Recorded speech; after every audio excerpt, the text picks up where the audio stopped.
Twitter is so toxic. Fans are dragging each other. They were dragging him. They were saying all sorts of things. They didn't like how he was behaving.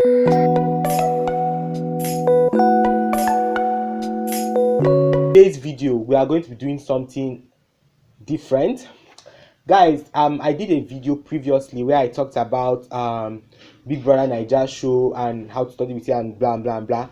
But anyway, guys, the show is almost ending soon, 1 week to go, and I decided to share with you guys some of the lessons learned from this show.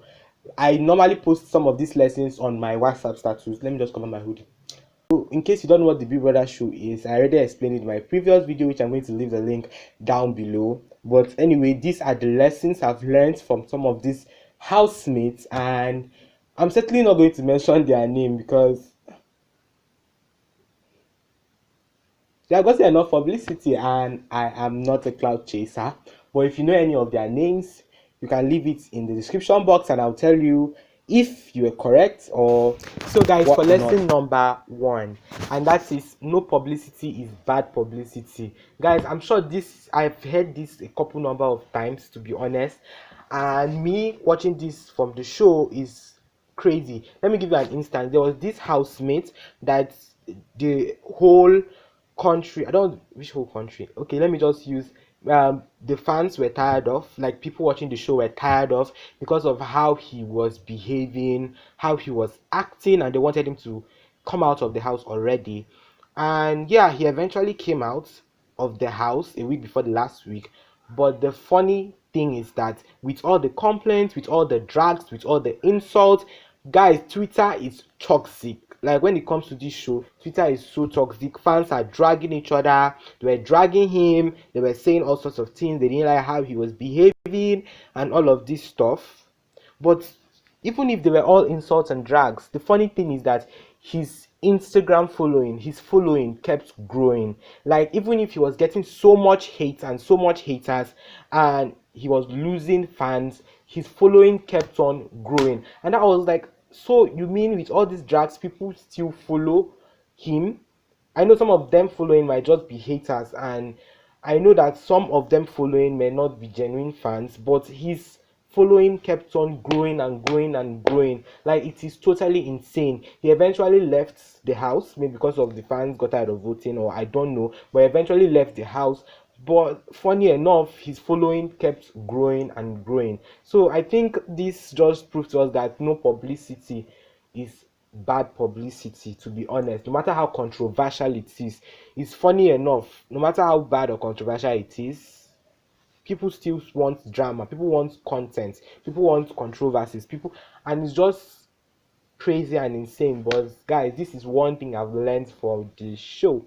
So guys, it's very like this saying is very popular, but I'm just going to chip it in there, and that is, the worst kind of deceit is self-deceit. On this show, I've learned it because I see the show like a society in the box, and everybody is playing a game, everybody has a strategy, everybody, even if they come and they say, I'm just being myself, this is a real TV show, stop the drama. We know all these things.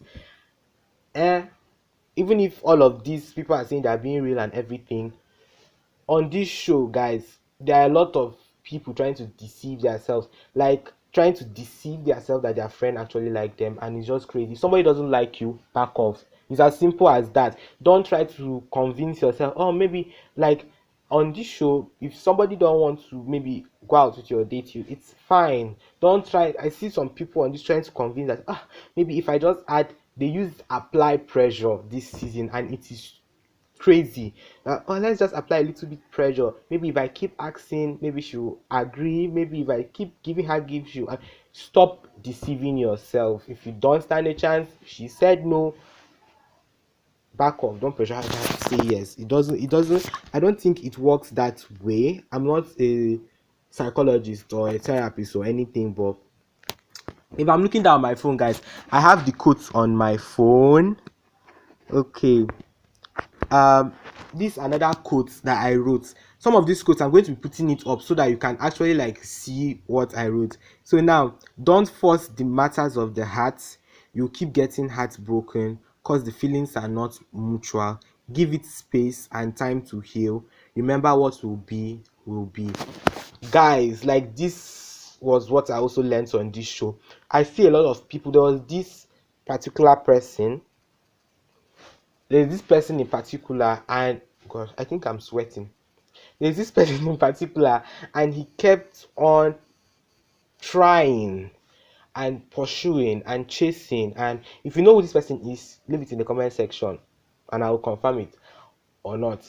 I'll confirm it probably or not. So he kept on trying, he kept on pursuing, kept on asking this girl out, and she said no. And he kept on doing all these things and all these things and trying to give her as much loving as possible.